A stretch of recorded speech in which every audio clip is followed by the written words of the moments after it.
नमस्कार, आप देख रहे हैं काल चक्र और मैं हूं आपके साथ अंजलि आनंद और मेरे साथ हैं प्रश्न कुंडली विशेषज्ञ पंडित सुरेश पांडे जी। बहुत बहुत स्वागत है पंडित जी आपका। धन्यवाद।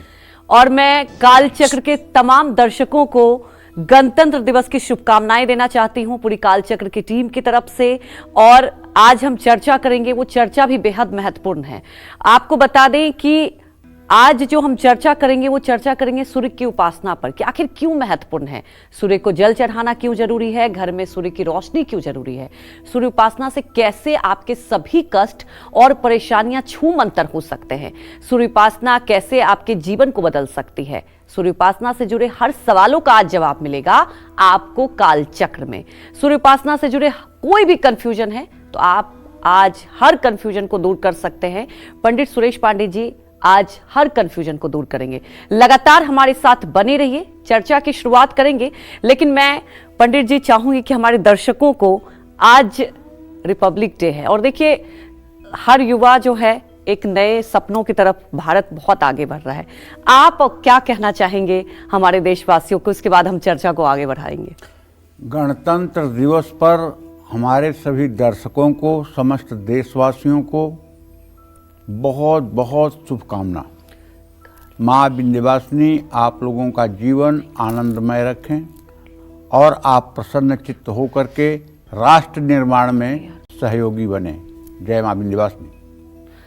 तो देखिए पंडित जी ने दर्शकों को एक मैसेज तो दिया और हम अब आगे बढ़ेंगे और आज चर्चा करेंगे सूर्य उपासना को लेकर। और आज रविवार का दिन भी है और मुझे लगता है कि हर कोई कहीं ना कहीं अपनी जिंदगी में एनर्जी चाहता है और सूर्य की उपासना करने से आपके हर कष्ट दूर होते हैं। आज इसी पर हम विस्तार से चर्चा करेंगे, पंडित जी से समझने की कोशिश करेंगे, लेकिन उससे पहले जान लेते हैं आज का शुभ मुहूर्त।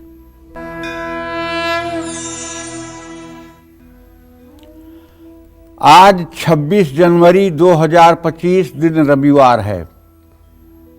आज माघ कृष्ण पक्ष की द्वादशी तिथि रात 8:54 तक, इसके बाद त्रयोदशी तिथि शुरू होगी। मूल नक्षत्र सुबह 8:26 से शुरू हो चुका है। व्याघात योग रात 3:34 तक, इसके बाद हर्षण योग शुरू होगा।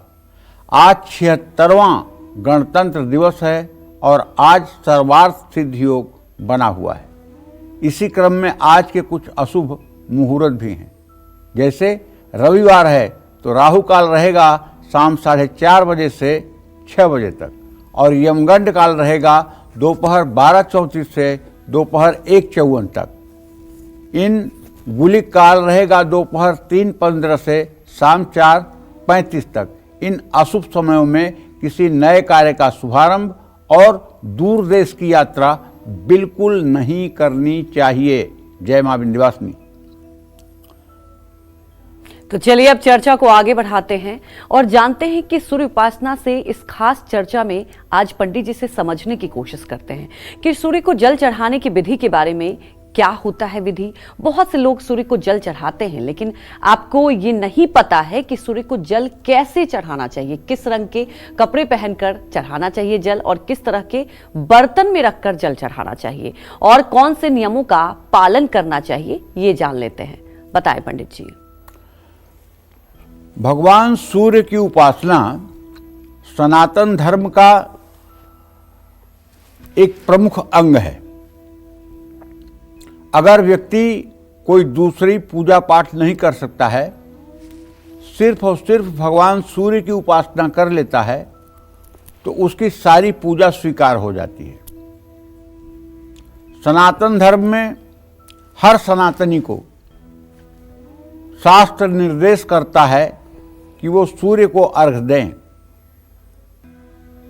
और हर सनातनी को, जिनका यज्ञोपवीत संस्कार हो चुका है या जो लोग 12 वर्ष के ऊपर के उम्र के हैं, उन सभी लोगों को गायत्री मंत्र का जप जरूर करना चाहिए। ज़्यादा नहीं कर सकते तो 24 अक्षर का गायत्री मंत्र है, 24 बार गायत्री मंत्र तो बोल ही देना चाहिए। अब ज्योतिष की बात करते हैं। ज्योतिष शास्त्र में महर्षि पाराशर लिखते हैं, शुक्रो शुक्रश्च तथा नेत्रम चंद्रमा मनसस्तथा आत्मा वै दिन कृते यत्र बुधो बालत्व धीमतः। आत्मा का कारक ग्रह सूर्य को बताया गया है। जब सूर्य आत्मा का कारक ग्रह है तो निश्चित रूप से आत्मविश्वास भी सूर्य से प्रभावित होगा। सूर्य पिता का कारक ग्रह है। सूर्य आजीविका का भी कारक है, दशम भाव का भी कारक है। तो भगवान सूर्य को सूर्य नमस्कार के द्वारा प्रसन्न किया जा सकता है। ये नमस्कार दो प्रकार से होता है। एक प्रकार तो है हाथ जोड़ करके सूर्य को देख करके प्रणाम कर लिया, एक तो ये है सामान्य, और दूसरा है योग के माध्यम से, जिसमें 10 प्रकार के एक ही बार में 10 प्रकार की स्थितियों में होने का नाम वो जो है सूर्य नमस्कार है। ये व्यायाम एक ऐसा व्यायाम है जिसके करने से सारे व्यायाम की कमी पूरी हो जाती है। और सूर्योदय के 1 घंटे भीतर ही भगवान सूर्य को जल अर्पित कर देना चाहिए, तभी इसका पूरा फायदा आपको मिलेगा। इस समय सूर्य को जल अर्पित करने से शरीर में पॉजिटिव एनर्जी बढ़ती है। सूर्योदय से 1 घंटे के भीतर अगर आप जल न चढ़ा पाएं तो सुबह 8 बजे तक भी आप सूर्य को जल चढ़ा सकते हैं, लेकिन उसमें एक प्रायश्चित अर्घ देना पड़ेगा। जैसे तांबे के लोटे में आपने जल ले लिया और अपने चेहरे के सामने लोटे को हाथ से पकड़ करके रखा और एक बार बिना मंत्र बोले जल गिरा दिया, इसको कहते हैं प्रायश्चित अर्घ। और उसके बाद 3 बार जल गिराते हुए मंत्र आपने बोला, ओम ब्रह्म स्वरूपिणे सूर्य नारायणाय नमः, जल गिरा दिया। फिर दूसरी बार ओम ब्रह्म स्वरूपिणे सूर्य नारायणाय नमः, जल गिरा दिया। फिर लोटा सीधा किया, ओम ब्रह्म स्वरूपिणे सूर्य नारायणाय नमः, पूरा जल गिरा दिया। तो इस तरह से 3 बार में अर्घ देने का, और अर्घ देते समय ओम ब्रह्म स्वरूपिणे सूर्य नारायणाय नमः इस मंत्र का जप करने का शास्त्रों में विधान कहा गया है। मैं चाहता हूं, मेरी एक छोटी सी ख्वाहिश है, अगर आप लोग पूरी कर देंगे तो आप समझिए हमारे ऊपर आप लोगों का उपकार है। आप लोग अपने घर में एक 40-45 रुपए की किताब मिलती है, उसका नाम है नित्य कर्म पूजा प्रकाश। ये गीता प्रेस की किताब है। अगर ये किताब ले आकर आप अपने घर रख लें और इस किताब का अध्ययन करना शुरू कर दें, थोड़ा थोड़ा पढ़ना शुरू कर दें, तो मैं विश्वास के साथ कह सकता हूँ सनातन के मूलभूत जो जानकारियां हैं वो सब जानकारियां आपको सटीक और सही सही हो जाएंगी। उसमें कुछ भी ऐसा नहीं है जो व्यतिक्रम है, सब कुछ उसमें एकदम लयबद्ध और क्रमशः है। इसलिए अगर हमारे दर्शकों के पास नित्य कर्म पूजा प्रकाश की पुस्तक हो तो हर देवी देवता की पूजा उपासना के बारे में क्या हमें करना चाहिए, क्या नहीं करना चाहिए, अच्छी तरह से जान सकते हैं।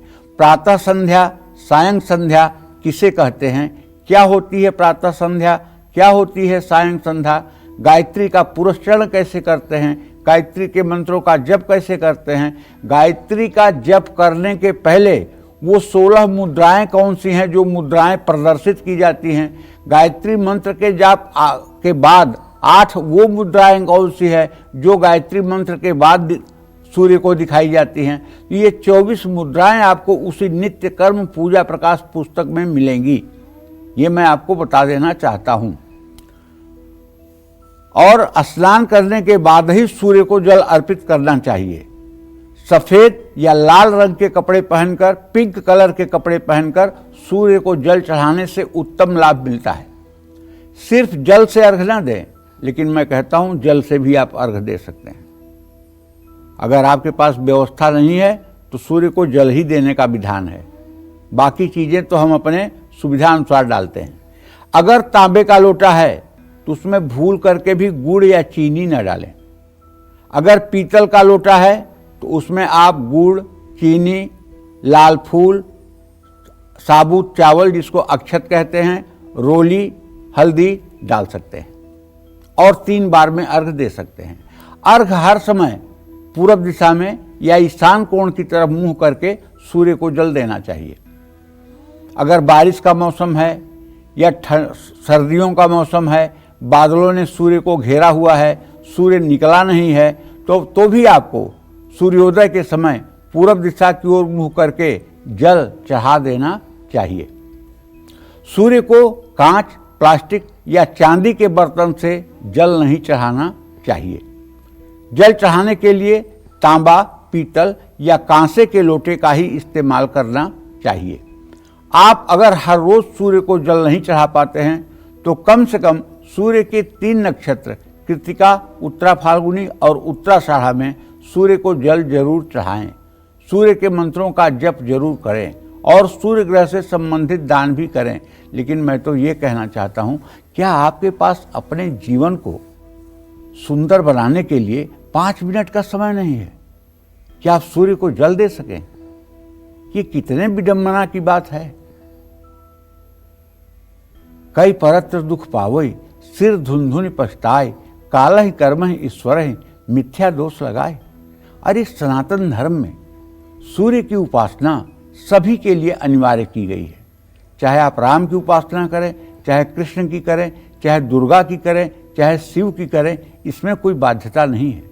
लेकिन सूर्य की उपासना के लिए तो बाध्यता है। हर सनातनी स्त्री, पुरुष, बाल, वृद्ध सबको सूर्य की उपासना करनी चाहिए। क्यों? सूर्य की उपासना से सीधे आपके आत्मविश्वास पर प्रभाव पड़ता है। अगर सही ढंग से सूर्य की उपासना हो रही है तो आपका आत्मविश्वास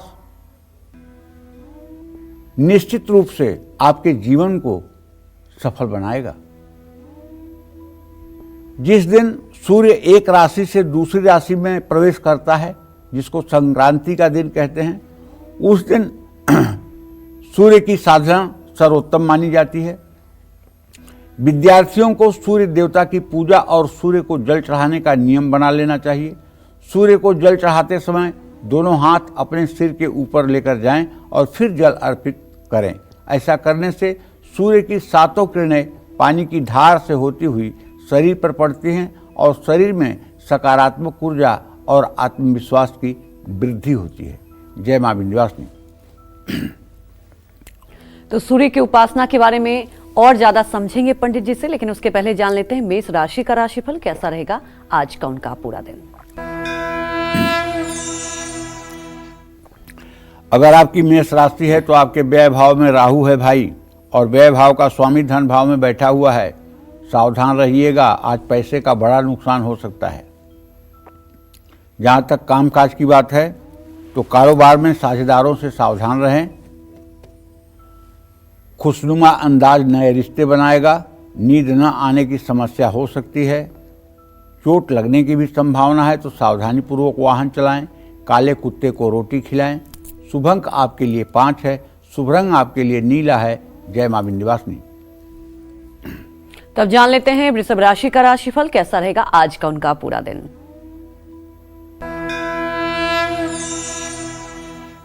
वृषभ राशि में इस समय बृहस्पति की स्थिति है और वृषभ राशि से 9वें भाव में सूर्य बुध का बुधादित्य योग बना हुआ है। गमन स्थान का स्वामी कुंभ राशि में शनिदेव हैं। ऐसे में किसी यात्रा में धनहानि होने की संभावना है। ऑफिस में किसी से अनबन हो सकती है, लेकिन जीवन साथी से रिश्ता मजबूत होगा। खान पान पर अपने ध्यान दीजिए। जल्दबाजी में कोई बड़ा फैसला न लीजिए। महालक्ष्मी के मंदिर में कमल का फूल अर्पित करिए। शुभ अंक आपके लिए 1 है। शुभ रंग आपके लिए पीला है। जय मां विंध्यवासिनी। तो चर्चा को आगे बढ़ाते हैं और जानते हैं कि सूर्य को जल चढ़ाते समय कौन से नियम और सावधानियों का पालन करना चाहिए। साथ ही क्या सूर्य भगवान को 7 दिन जल चढ़ाया जा सकता है। आइए इस रहस्य से भी आज पर्दा हटाते हैं और पंडित जी से ही समझते हैं। बताएं पंडित जी।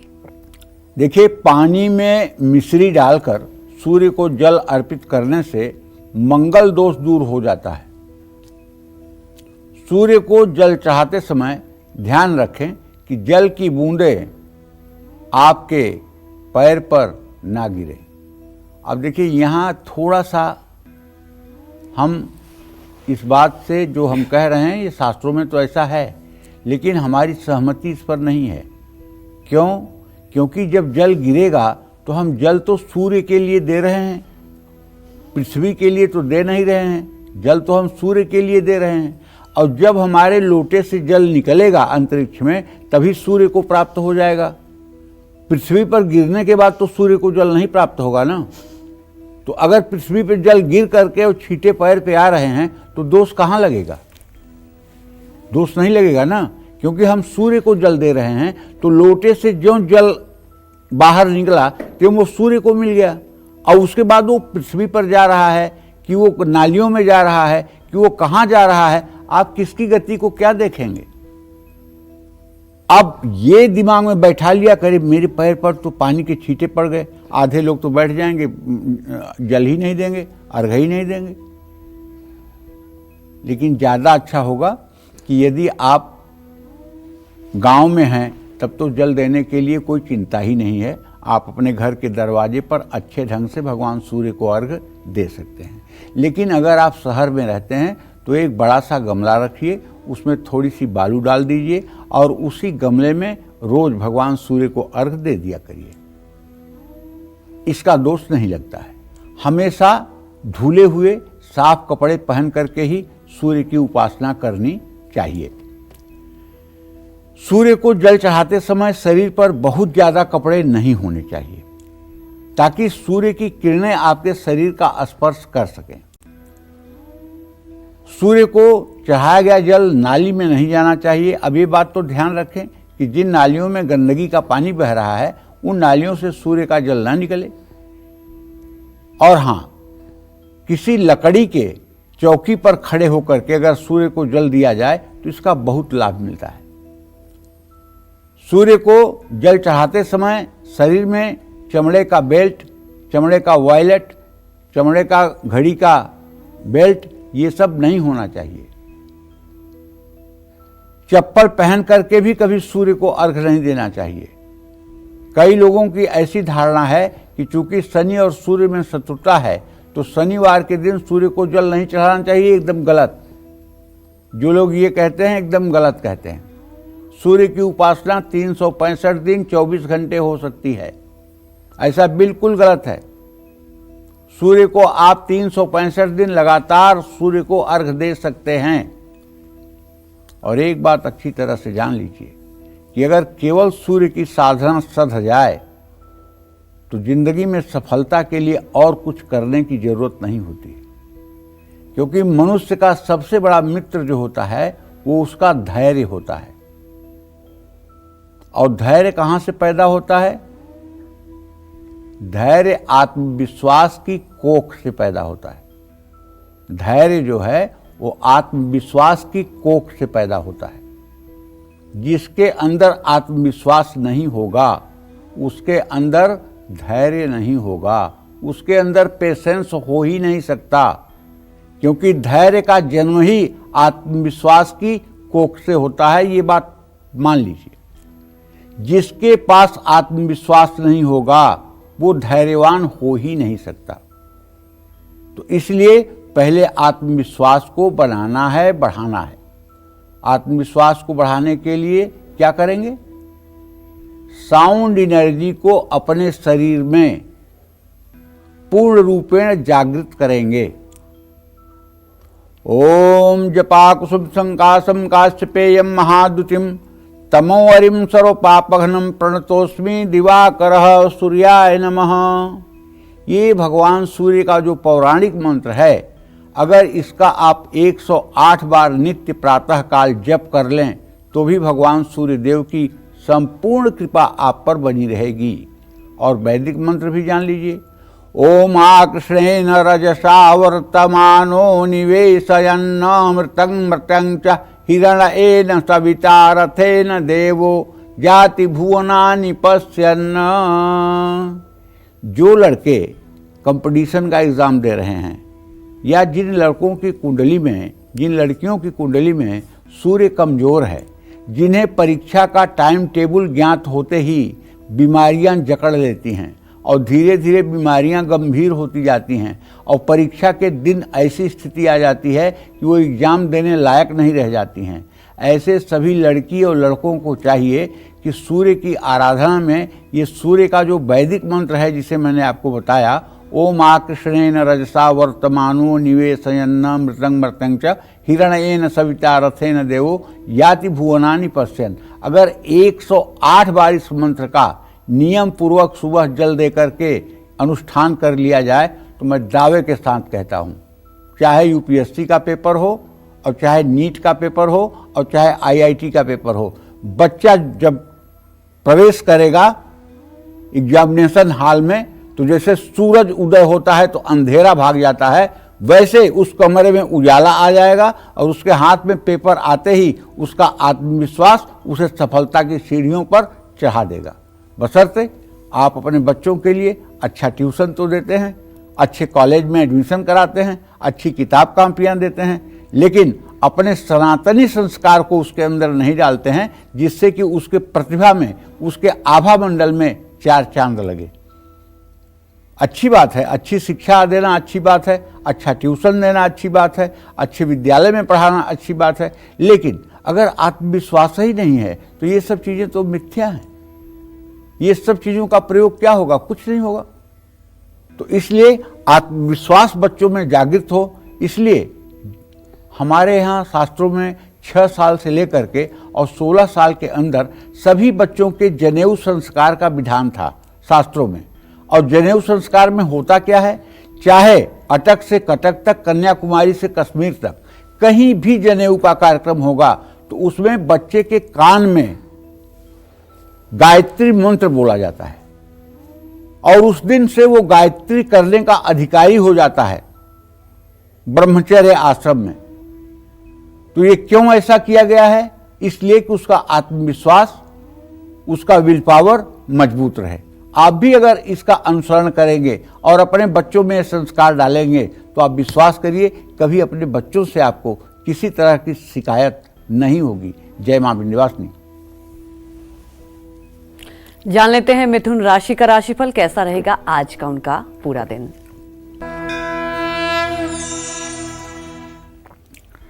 मिथुन राशि के जातकों को बताना चाहूंगा कि आपके राशि में मंगल 28 अंश 10 कला पर बकरी होकर के गोचर कर रहा है और आपका राशि स्वामी इस समय अष्टम मृत्यु भाव में गोचर कर रहा है।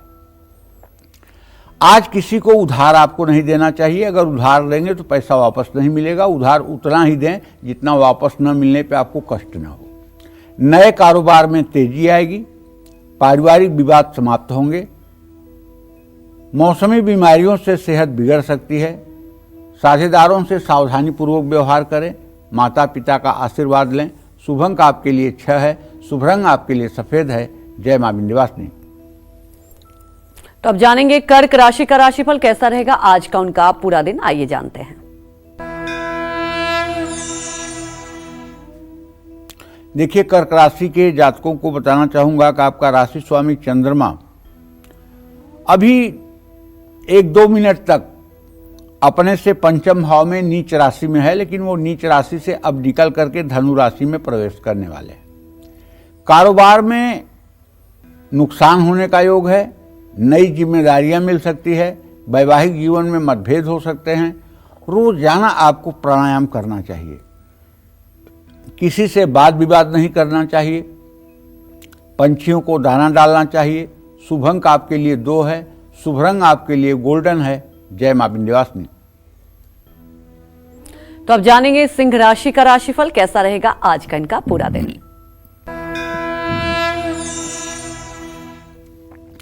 सिंह राशि के जातकों को बताना चाहूंगा कि आपका राशि स्वामी सूर्य इस समय अपने भाव से 6ठे भाव में विद्यमान है और आपके धन भाव का स्वामी बुध भी साथ में है। धनेश और लग्नेश की युति इस बात का संकेत है कि कोई पुराना रुका हुआ पेमेंट आपका मिल सकता है। सीनियर से बहस नहीं करनी चाहिए। आपका क्रोध रिश्तों में दरार डालेगा। सिरदर्द से परेशान हो सकते हैं। प्रॉपर्टी के लेन देन में जल्दबाजी न करें। अपने पर्स में तांबे का सिक्का रखें। शुभ अंक आपके लिए 8 है। शुभ रंग आपके लिए हरा है। जय मां विंध्यवासिनी। तो अब जानते हैं कन्या राशि का राशिफल कैसा रहेगा आज का उनका पूरा दिन। कन्या राशि में केतु की स्थिति है भाई और पंचम भाव में कन्या राशि का स्वामी बुध सूर्य के साथ विराजमान है। धन लाभ की संभावना तो दिखाई दे रही है। काम से जुड़ी यात्रा भी करनी पड़ सकती है। जीवन साथी के साथ घूमने का भी अवसर मिल सकता है। जोड़ों का दर्द परेशान करेगा। गाड़ी चलाते समय ज़्यादा सतर्क रहें। किसी जरूरतमंद को अन्न दान करें। शुभ अंक आपके लिए 8 है। शुभ रंग आपके लिए भूरा है। जय मां विंध्यवासिनी। तो क्या महिलाएं सूर्य को जल चढ़ा सकती हैं? साथ ही सूर्य उपासना के वो नियम जिनके बारे में अब तक आपने जाना नहीं है, ये जानने के लिए आपको करना होगा बस कुछ और इंतजार, क्योंकि अभी वक्त हो गया एक छोटे से ब्रेक का। बने रहिए हमारे साथ और देखते रहिए काल चक्र। जाएंगे और कुंभ में डुबकी लगाने के बाद अगर आप अपने दोनों अंजुली में जल लेकर के और भगवान सूर्य को 3 बार अर्पित करें तो विश्वास करिए जन्म बन गया। अगर आप अपने पितरों का भी तर्पण करना चाहते हैं तो दक्षिण दिशा में मुंह करके 2 बार जल आप डाल दें तो आपके पितरों का तर्पण हो जाएगा। और अगर आप पूर्व दिशा की ओर मुंह करके 3 बार जल को अंजुली में भर के गिराएंगे तो इससे सूर्य देव का तर्पण हो जाएगा। ये आपके अविनाशी बैंक में पुण्य जमा हो जाएगा और करना चाहिए। संभव हो तो करना चाहिए। हर कोई अगर जलाशय या नदी के पास नहीं जा सकता है, नहीं जाकर जल चढ़ा सकता है, तो ऐसे में कोई प्रसिद्ध मंदिर हो, कोई अच्छा मंदिर हो, उसके परिसर में या उसके प्रांगण में सूर्य को देख करके जल अर्पित करना शुभ माना जाता है।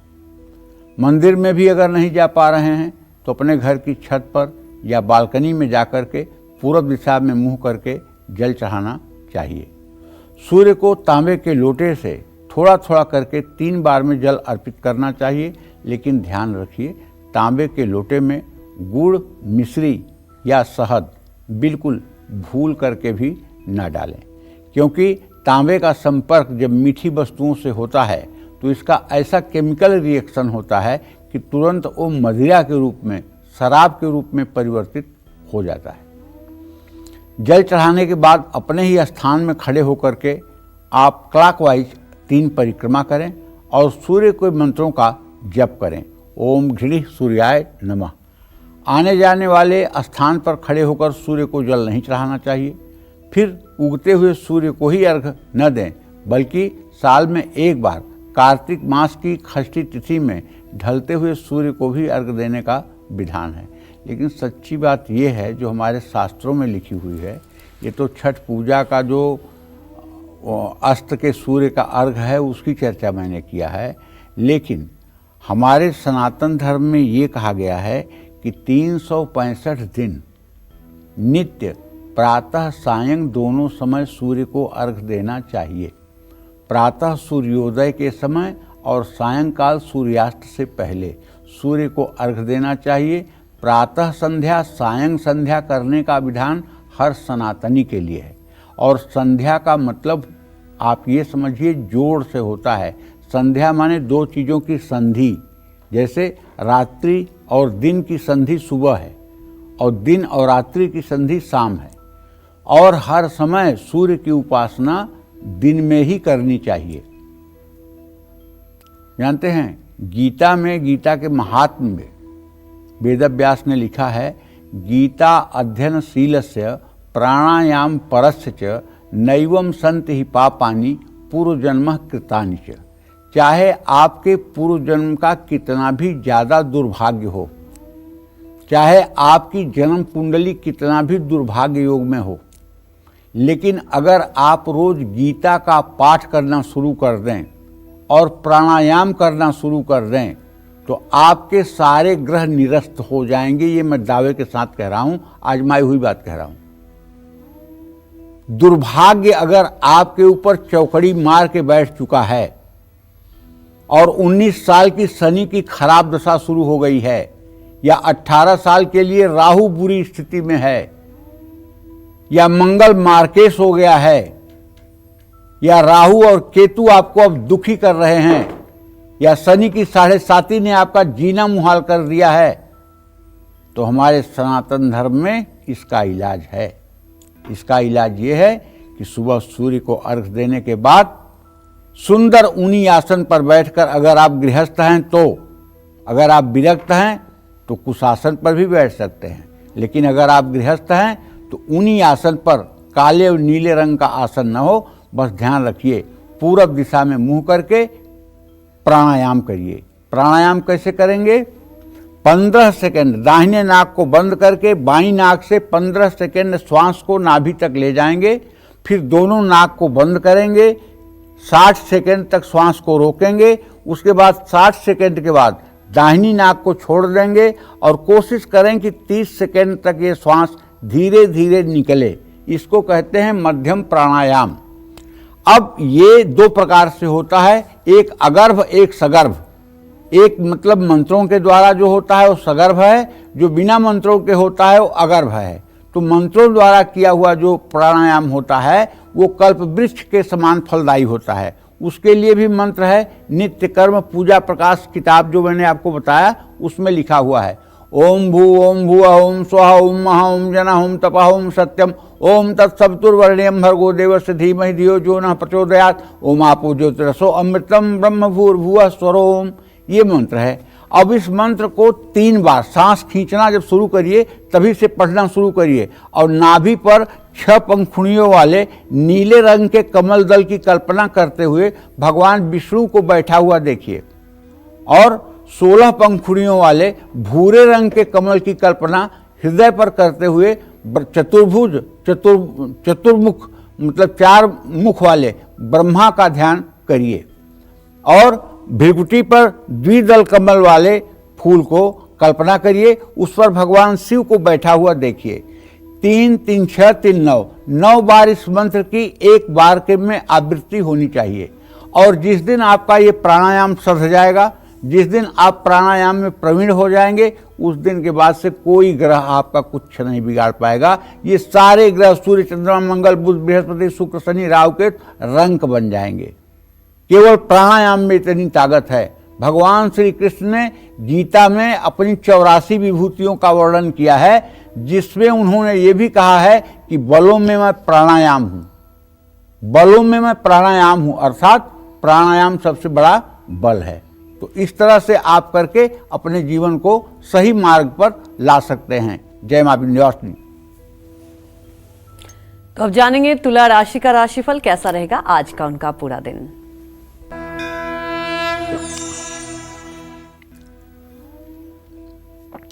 देखिए, आज आपको बताना चाहूँगा कि आपकी अगर तुला राशि है तो आपका राशि स्वामी शुक्र पंचम भाव में शनि के साथ है और व्यय भाव में केतु है।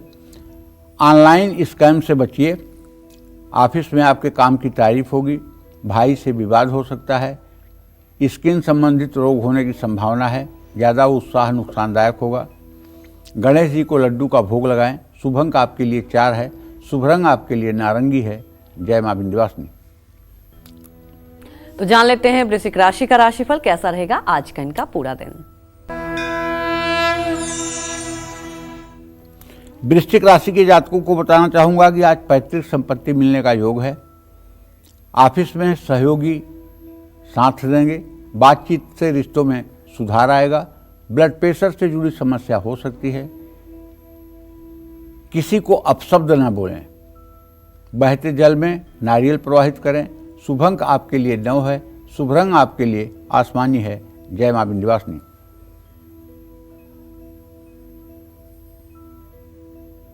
तो अब जानते हैं कि क्या महिलाएं भी सूर्य को जल चढ़ा सकती हैं। इस बारे में पंडित जी से समझते हैं। बताएं पंडित जी। हमारा सनातन धर्म महिला और पुरुष में कोई भेद नहीं करता है। हमारे यहाँ सीधा मत है, अलिंगे अस्मद युष्मदी, मतलब इसमें लिंग भेद की कोई बात ही नहीं है। सीधी सी एक लाइन की बात है, आत्मा का कोई लिंग नहीं, आत्मा की कोई जाति नहीं, आत्मा का कोई रूप नहीं। ठीक है जी। और जब व्यक्ति अर्घ देता है तो वो अपने आत्मविश्वास को बढ़ाने के लिए देता है, अपने बुद्धि को ठीक करने के लिए देता है। इसलिए महिलाएं भी अशौच अवस्था में केवल सूर्य को जल अर्पित न करें।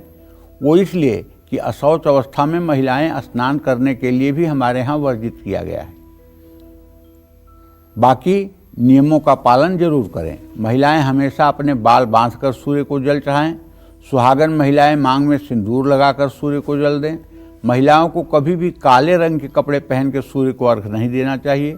महिलाओं के लिए सिंदूर सौभाग्य का, दूर्वा संतान सुख का, अक्षत या जौ सुख का और लाल फूल लक्ष्मी का प्रतीक है। इन चीज़ों का भी आप अपने अर्घ में प्रयोग कर सकती हैं। जय मां विंध्यवासिनी। तो चलिए अब बात कर लेते हैं धनु राशि की। क्या कहता है धनु राशि का राशिफल, कैसा रहेगा आज का इनका पूरा दिन। धनु राशि के जातकों का गोचर यद्यपि बहुत अच्छा तो नहीं कह सकते हैं, लेकिन सूर्य बुध की युति जो है ये पुराने उधार को वापस दिलवा सकती है। कारोबार में नए साझीदार मिल सकते हैं। जीवन साथी को आगे बढ़ने में मदद करें। चोट लगने की संभावना है, सतर्क रहें। बड़े बुजुर्गों का अपमान या तिरस्कार न करें। शिवलिंग पर जलाभिषेक करें। शुभ अंक आपके लिए 7 है। शुभ रंग आपके लिए बैगनी है। जय मां विंध्यवासिनी। तो अब बात कर लेते हैं मकर राशि वालों के बारे में, जानते हैं आज उनका भाग्य कितना मजबूत है।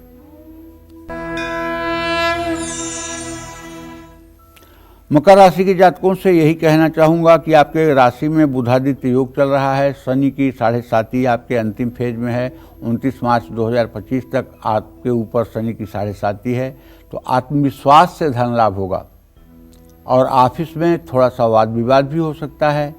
दूरियां रिश्तों में समाप्त होंगी। परिवार में जल्द आपका मेलजोल बढ़ेगा। शुगर के रोगी आज परेशान हो सकते हैं। आज किसी से कर्ज बिल्कुल नहीं लेना चाहिए और किसी ज़रूरतमंद को कपड़ा दान करना चाहिए। शुभ अंक आपके लिए 8 है। शुभ रंग आपके लिए फिरोजी है। जय मां विंध्यवासिनी।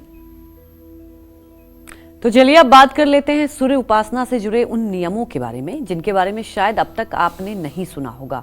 कौन से वो नियम, ये जान लेते हैं। बताएं पंडित जी। देखिए, ऐसा है, भगवान सूर्य के चरण कमल का दर्शन कभी भी नहीं करना चाहिए। ऐसी मूर्ति या चित्र जिसमें सूर्य भगवान के चरण दिख रहे हों, उनका भी अपने घर में स्थापित नहीं करना चाहिए। इसका कारण है कि भगवान सूर्य का तेज उनकी पत्नी संज्ञा देवी भी सहन नहीं कर पाई। तब भगवान सूर्य के तेज से विश्वकर्मा ने अलग अलग शस्त्र बनाए, लेकिन विश्वकर्मा जी भगवान सूर्य के पैरों से कोई तेज नहीं निकाल पाए। जिस तरह से पीपल पर भगवान विष्णु, बट वृक्ष में भगवान शिव की पूजा होती है, बिल्व वृक्ष में देवी लक्ष्मी की पूजा होती है, पलाश के पेड़ पर ब्रह्मा जी की पूजा होती है, शीरिष के पेड़ पर इंद्र देवता की पूजा की जाती है, इसी तरह से नीम के पेड़ में भगवान सूर्य की पूजा की जाती है। इसलिए सुहागन स्त्रियां सप्तमी तिथि पर सूर्य नीम के पेड़ में जल जरूर चढ़ाती हैं।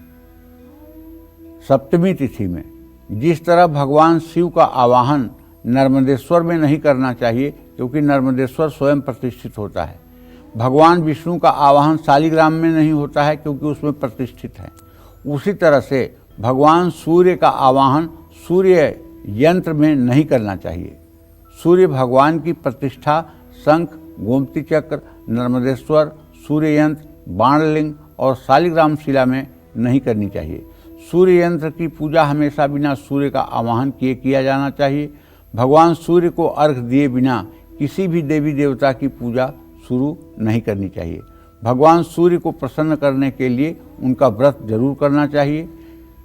छठ, सप्तमी तिथि, रविवार और संक्रांति तिथि के दिन भी सूर्य का व्रत किया जा सकता है। जय मां विंध्यवासिनी। तो अब बात कर लेते हैं कुंभ राशि वालों के बारे में और जानते हैं कि आज उनका भाग्य कितना मजबूत है।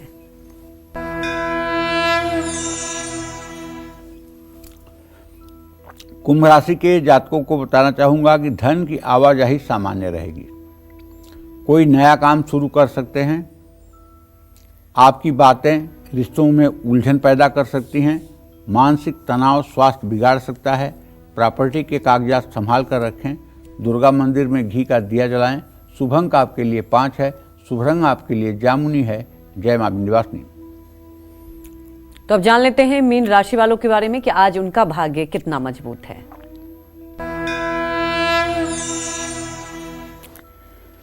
मीन राशि के जातकों को बताना चाहूँगा कि राहु की स्थिति है भैया आपके राशि में, इसलिए फिजूल खर्ची मत करिए। आज समय पर काम पूरा कर लीजिए। पारिवारिक माहौल खुशनुमा रहेगा। गैस और ब्लोटिंग से परेशान रहेंगे। किसी से धोखाधड़ी बिल्कुल ना करें। ज़रूरतमंदों में फल दान करें। शुभ अंक आपके लिए 9 है। शुभ रंग आपके लिए सफ़ेद है। जय मां विंध्यवासिनी। तो हमारी एक दर्शक प्रतिमा जुड़ चुकी हैं ओडिशा से। प्रतिमा, आप अपने सवाल पूछ सकती हैं। पंडित जी प्रणाम। हाँ, सुखी रहिए। पंडित जी, मेरा 3 क्वेश्चन है। एक बेटी के लिए, बेटी का नाम प्रीति कर्मकर। बोलिए। हेलो? हाँ, बोलिए। हाँ, बेटी का नाम प्रीति कर्मकर। उनका डेट ऑफ बर्थ है 2004 और उसका शनिवार दिन 2:50 दिन को। और क्वेश्चन मेरा बेटा गणेश कर्मकर, उनका डेट ऑफ बर्थ है 6/6/2015 और दिन शनिवार और टाइम सुबह 9:08 पर। और उनका पापा के लिए एक जमीन है पुराना, वो बिक नहीं रहा है, उसका बारे में थोड़ा बता दीजिए। चलिए, सबसे पहले आपके बेटी के बारे में बताना चाहूँगा। आपके पुत्री भाव का स्वामी शुक्र है, उससे विद्या भाव का स्वामी बुध है। शुक्र बुध की द्वितीय द्वादश स्थिति है। बेटी अब आपकी 20 साल की हो गई है, 21वां साल शुरू हो गया है। उसके एजुकेशन के लिए अब समय अच्छा नहीं है। उसको पढ़ाई में कहिए कि मन लगाए और रोज़ सूर्य की उपासना करे, सूर्य को जल दे। इससे मतलब कि उसकी पढ़ाई ठीक होगी, उसका भविष्य अच्छा होगा। बेटे के लिए कोई चिंता करने की बात नहीं है। चंद्रमा इस समय धनु राशि में प्रवेश कर चुका है और उससे पंचम भाव का स्वामी बृहस्पति है, इसलिए पढ़ाई लिखाई उसकी अच्छी रहेगी और अपनी जीविका को ठीक से निर्वाह कर लेगा। कोई चिंता की बात नहीं है। जय मां विंध्यवासिनी। हमारे एक दर्शक वैष्णवी चेन्नई से जुड़ चुकी हैं। वैष्णवी, आप अपने सवाल पूछ सकती हैं। पंडित जी नमस्ते। नमस्ते। मेरा नाम वैष्णवी है, चेन्नई से बात कर रहे हैं। डेट ऑफ बर्थ 19 दिसंबर 1996 है। टाइम 1:25। मेरा शरीर बहुत खराब रहता है, शरीर कैसा रहेगा और काम का भी कुछ भी नहीं है, काम कब लगेगा, सरकारी नौकरी लगेगा कि नहीं। और मेरा बेटा है 3 साल का, 13 जुलाई 2021। उसका डेट ऑफ बर्थ है 12 बजे दोपहर को। उसका भी शरीर बहुत खराब रहता है, उसका कैसा लाइफ रहेगा, उसका शरीर कैसा रहेगा। देखिए, जहाँ तक आपके नौकरी का प्रश्न है तो शुक्र शनि दोनों दशम भाव में बैठे हुए हैं और अपने भाव को प्रत्यक्ष बैरा दृष्टि से देख रहे हैं। सरकारी नौकरी का तो कोई संयोग हमको बनता हुआ दिखाई नहीं दे रहा है, लेकिन अगर आप वैष्णवी प्राइवेट सेक्टर में प्रयास करें तो आपको सफलता मिल सकती है।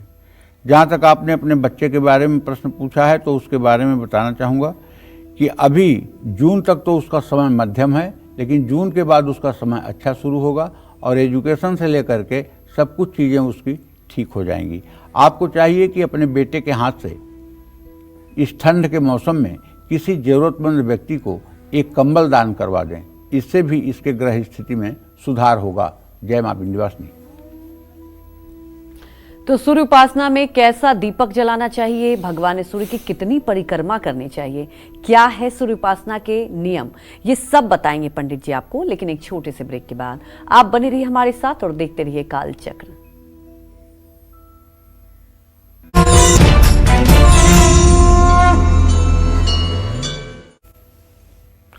ब्रेक के बाद स्वागत है आपका काल चक्र में। भगवान सूर्य की पूजा में कैसे दीपक जलाना चाहिए, साथ ही सूर्य उपासना में कितनी परिक्रमा करनी चाहिए, ये सब जानेंगे। लेकिन उसके पहले हमारे एक दर्शक भी जुड़ चुके हैं, पहले उनके सवाल सुन लेते हैं। आप अपने सवाल पूछ सकती हैं।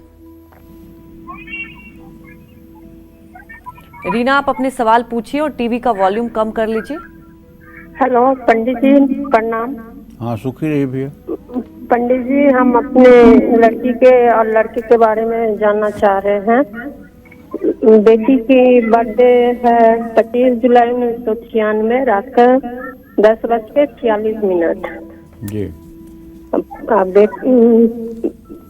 46 और बेटे का बर्थडे 13 जनवरी 2002। दोनों को भविष्य के बारे में जानना चाहते हैं। बेटी की शादी कब तक होगी और उसकी नौकरी कब तक लगेगी। बेटा का भविष्य बता दीजिए पंडित जी। ऐसा है रीना जी, आपके पुत्री भाव का स्वामी शनि है, उसे सप्तम भाव का स्वामी सूर्य है। सूर्य शनि का द्वितीय द्वादश इत्थसाल हो रहा है। बेटी के विवाह में अब विलंब हो रहा है, 28 साल की हो गई। अब जल्दी से उसके लिए तन्मय होकर के प्रयास करिए, सफलता मिल जाएगी। और मुझे पूरा विश्वास है कि 2025 नवंबर दिसंबर से लेकर फरवरी मार्च 2026 तक विवाह की संभावना बनी हुई है।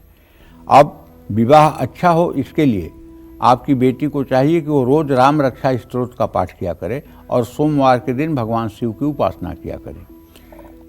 जहाँ तक बेटे के भविष्य का प्रश्न है और बेटे के भविष्य के बारे में जो आपने प्रश्न किया है, तो इसमें आपको रीना जी बताना चाहूँगा कि द्वितीय और सप्तमेश मंगल बुध है। मंगल बुध का बृहस्पति के साथ इत्तेसाल बुध का हो रहा है, बृहस्पति मंगल का नहीं हो रहा है। बेटे का भविष्य बहुत अच्छा है, तेज तर्रार है। पढ़ाई लिखाई में तो उतना अच्छा बहुत अच्छा नहीं है, लेकिन प्रतिभाशाली है, इसमें कोई दो राय नहीं। इसलिए इसका भविष्य अच्छा ही रहेगा, इसमें कोई दो राय नहीं। हाँ, 2002 का इसका जन्म है, अब ये 22 साल का हो रहा है। अगर इसे आप भगवान सूर्य की उपासना में प्रेरित करें और नित्य सूर्य को जल दे करके थोड़ा गायत्री मंत्र का जप करें, तो फिर इसके ज़िंदगी में 4 चांद लग सकता है। जय माँ विंध्यवासिनी। पंडित जी, अगर सनातन धर्म की बात की जाए तो सूर्य उपासना का बहुत महत्व है और आज आप बता भी रहे हैं, लेकिन परिक्रमा का बहुत महत्व होता है। कैसे दीपक जलाना चाहिए, कैसे परिक्रमा करना चाहिए, हमारे दर्शकों को बताएं आप। जी, ऐसा है, भगवान सूर्य की पूजा में हमेशा तिल के तेल का ही दीपक जलाना चाहिए। भगवान सूर्य का अभिषेक हमेशा घी से करना चाहिए। जो व्यक्ति रविवार का व्रत रखता है, उसे रविवार को तेल, अदरक, नमक, ये 3 चीज़ों का सेवन नहीं करना चाहिए। रविवार को मीठी चीज़ों का ही सेवन करना चाहिए। जिस तरह से भगवान शिव की आधी परिक्रमा करनी चाहिए, उसी तरह से भगवान विष्णु की 4 परिक्रमा करनी चाहिए और माँ दुर्गा की 1 परिक्रमा करनी चाहिए। इसी तरह से भगवान सूर्य की 7 परिक्रमा करनी चाहिए। जिनके घर में सूर्य प्रतिमा नहीं है, वो सुबह सूर्य को जल जरूर चढ़ाएं। भगवान सूर्य रात के समय अपनी शक्ति अग्नि में दे देते हैं। ऐसे में रात में अग्नि की उपासना करने से भी सूर्य की उपासना का फल प्राप्त होता है। जय माँ विंध्यवासिनी। अगर आपके घर के मैग्नेट की सीढ़ियां टूटी हुई है तो बने रहिए हमारे साथ और इससे जुड़ी अहम जानकारियां देंगे आपको पंडित सुरेश पांडे जी। तो लगातार बने रहिए कालचक्र के साथ। रुकते हैं एक छोटे से ब्रेक के लिए।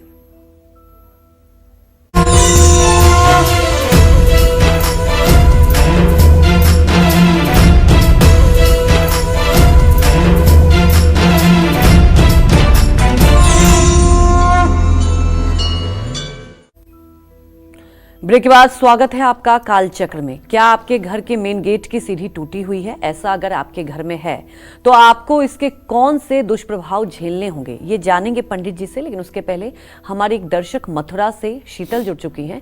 शीतल, आप अपने सवाल पूछिए। हेलो। हाँ, बोलिए। पंडित जी नमस्ते। नमस्ते। मैं शीतल बोल रही हूँ। मेरी उम्र 30 साल हो चुकी है सितंबर में जी। मेरा जो प्रश्न है वो ये है शादी को लेकर के कि मेरी शादी का कोई काम ही नहीं बन रहा है कहीं से भी, और डीएड मास्टर करने के बावजूद भी मैं घर पे ही हूँ। कोई आजीविका का सोर्स नहीं है। सरकारी नौकरी को लेकर बहुत ट्राई कर लिया। दूसरा क्वेश्चन जो है वो मेरे पापा को लेके है। मेरे पापा का नाम दीपचंद है। उनकी उम्र 53 साल हो चुकी है नवंबर में। 2005 से वो प्राइवेट कंपनी में काम कर रहे हैं, लेकिन उनका जो पद में उन्नति कहते हैं वो नहीं हुई है, प्रमोशन नहीं हो रहा है और वो पैरों के दर्द से भी काफी परेशान रहने लगे हैं अब। और तीसरा क्वेश्चन जो है वो ये है, मेरे घर में 2003 में शादी हुई थी चाचा जी की, लेकिन उसके बाद घर में कोई भी मांगलिक कार्य नहीं हुआ है। कोई भी काम नहीं बनता है घर में, कोई गुड न्यूज नहीं है, कोई खुशी की खबर नहीं है। तो इसको लेकर के बताएं। मेन क्वेश्चन में शादी का ही है। चलो, ऐसा है शीतल, मैं बताना चाहता हूँ, तुम्हारे विवाह का संयोग अब बना हुआ है। अभी से लेकर के 29 मार्च 2025 तक कहीं न कहीं रिश्ता तय हो जाएगा और विवाह मई जून में भी हो सकता है, नवंबर दिसंबर में भी हो सकता है। विवाह ठीक होगा, अच्छा होगा, कोई घबराने की बात नहीं है।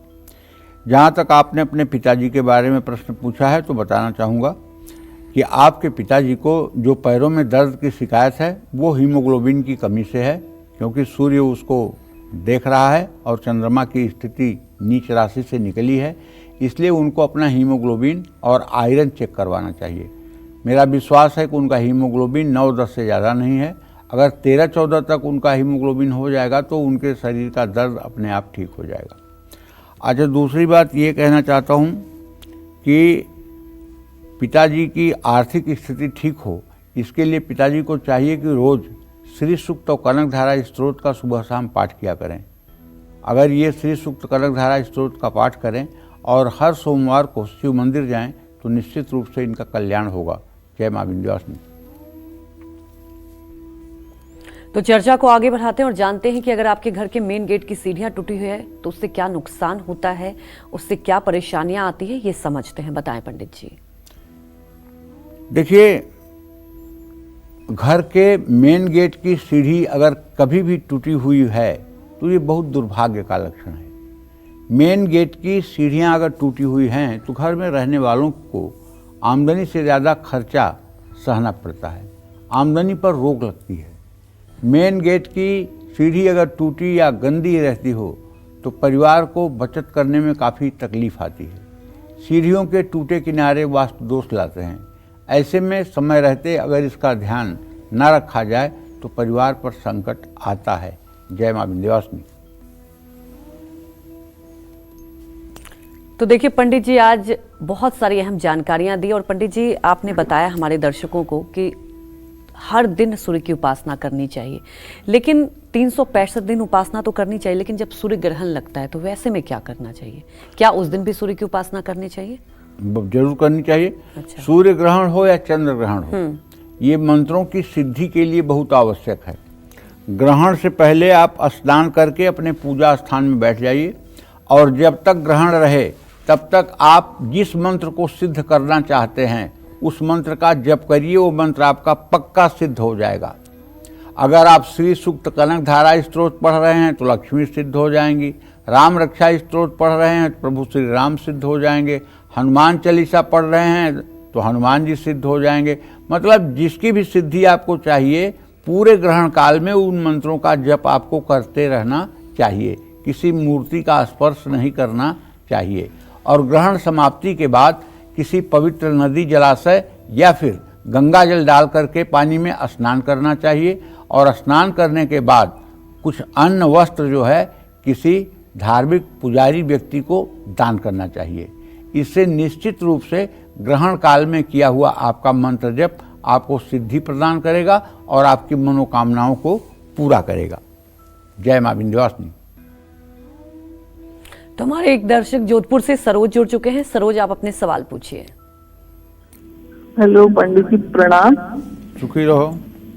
मैं जोधपुर से बोल रही हूँ, राजस्थान से। मेरे बेटे के बारे में 2 सवाल है। एक तो उसकी शादी नहीं हो पा रही है, बहुत रिश्ते आते हैं लेकिन बात नहीं बन पाती है।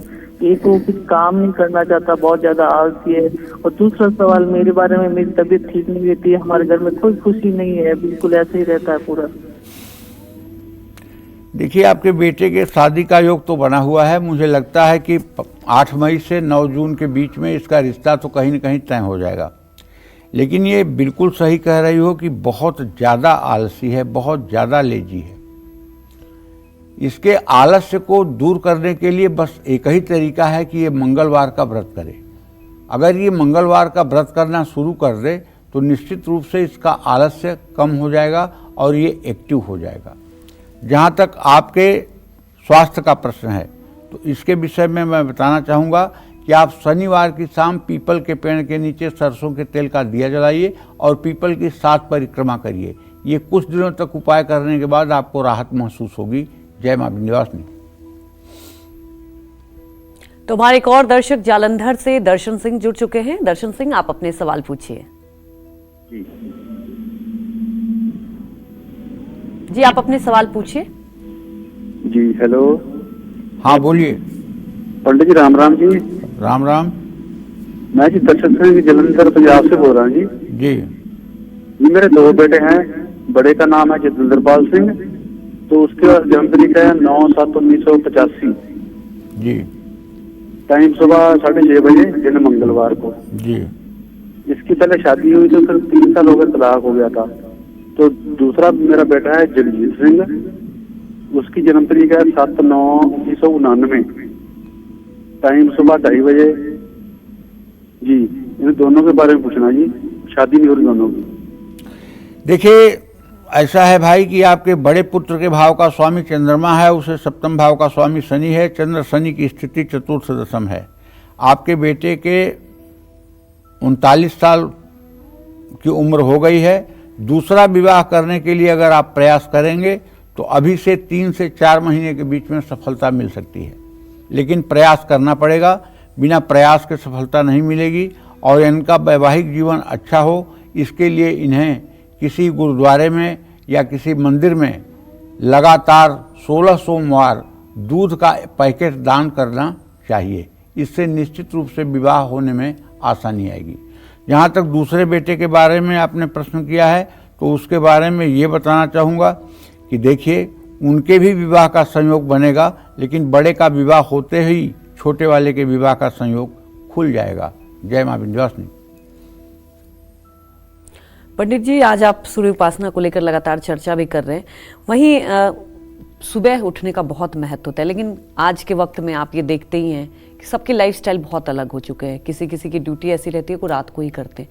तो वैसे लोग अगर सूर्य की उपासना सुबह नहीं कर पाए तो उनके लिए क्या करना चाहिए? अच्छा एक बात बताओ, सूर्य अस्त तो होता नहीं ना, 24 घंटे कहीं न कहीं उदय तो होता रहता है ना। हाँ। अगर आप यूपीएससी की परीक्षा दे रहे हैं तो निश्चित है कि आप 2-3 बजे रात तक पढ़ेंगे, और जब आप 4 बजे सोएंगे तो आप सुबह 6 बजे तो नहीं सोकर उठेंगे। हाँ। तो आप जब उठिए तभी सवेरा मान करके सूर्य को जल दे दीजिए। दिन में भी दे सकते हैं। जी। जब उठिए तभी नहा करके सूर्योदय मानकर आप दे दीजिए अर्घ। उससे आपको लाभ मिलेगा, नुकसान नहीं होगा। ठीक है ना। तो कहने का मतलब यह है कि जब आप किसी मिशन पर लगे हुए हैं तो आपके लिए कानून बाधित नहीं हो करता है। हाँ, अगर आप कुछ नहीं करते हैं और शाम 10 बजे के पहले सो जाते हैं और उसके बाद आप 10 बजे सोकर उठते हैं, फिर आपका भगवान ही मालिक है। समझ रही हो? हाँ। और सूर्य की उपासना और गायत्री मंत्र के बहुत चमत्कार हैं जी। अगर मैं चमत्कारों की चर्चा करें तो इसके लिए 2-4 दिन कम पड़ जाएंगे। इतने चमत्कार सूर्य की उपासना के हैं।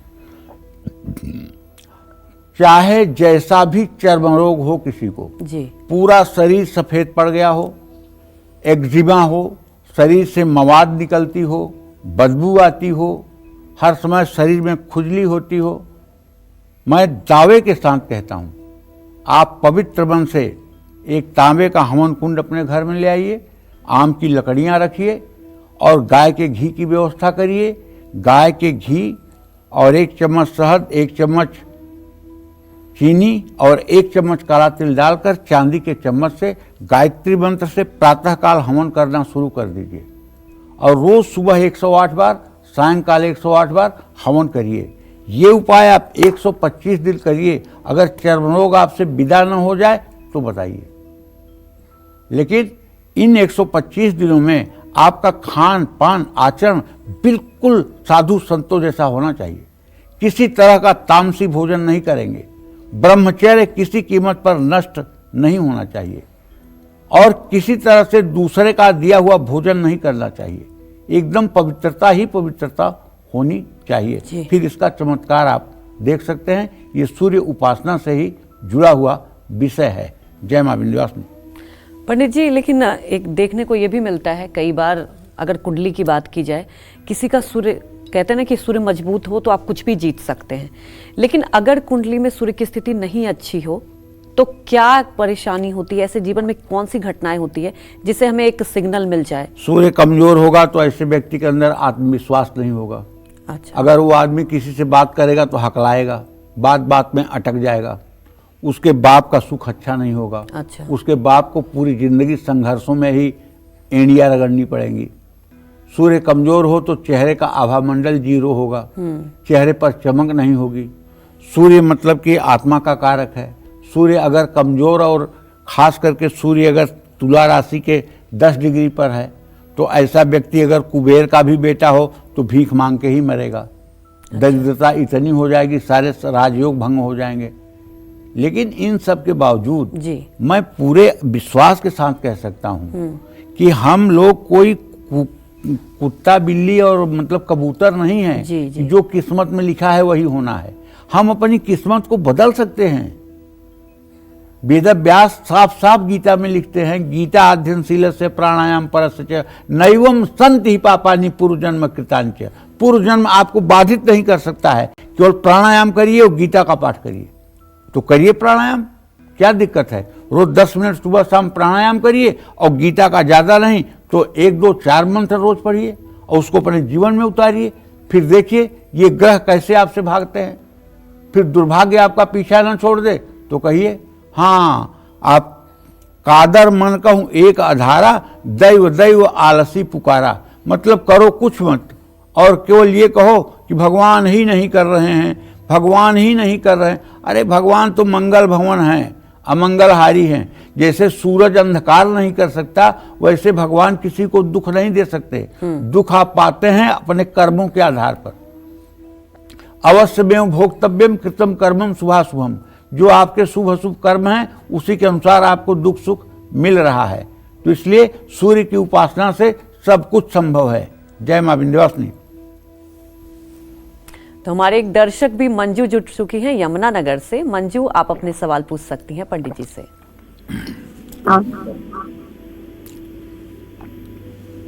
हेलो। हाँ मंजू। हाँ पंडित जी, राम राम। राम राम। मेरे जी छोटे बेटे के बारे में पूछना चाहूँ। इसकी जन्म की तारीख है 2002 और रात के 2:30 बजे हुआ था जी। एक तो जी यो सिर का दर्द बहुत रहा है, 12 दवाई खावा है। दूसरा सब ये है यो झगड़े में फंस रहा, यो कब तक नहीं मिटेगा। देखिए उसकी दशा ठीक नहीं चल रही है, न तो उसका स्वास्थ्य ठीक चल रहा है न उसका भाग्य ठीक चल रहा है। आपको चाहिए मंजू अपने बेटे को इन सब परेशानियों से बचाने के लिए हर शनिवार की शाम सुंदरकांड का पाठ उससे करवाइए अपने घर में। अगर सुंदरकांड का पाठ हर शनिवार को करना शुरू करेगा तो 7 शनिवार के बाद उसकी सेहत भी ठीक हो जाएगी और जो लड़ाई झगड़े में वो फंसा हुआ है उससे भी बाहर निकल आएगा। जय मां विंध्यवासिनी। पंडित जी, हमारे दर्शकों को इतनी महत्वपूर्ण जानकारी दी, आपका बहुत बहुत धन्यवाद। धन्यवाद। उम्मीद यही करते हैं कि आपको भी हमारा विषय बहुत पसंद आया होगा। कालचक्र की पूरी टीम को आप अनुमति दीजिए। देश और दुनिया की खबरों को देखते रहने के लिए देखते रहिए News 24। नमस्कार।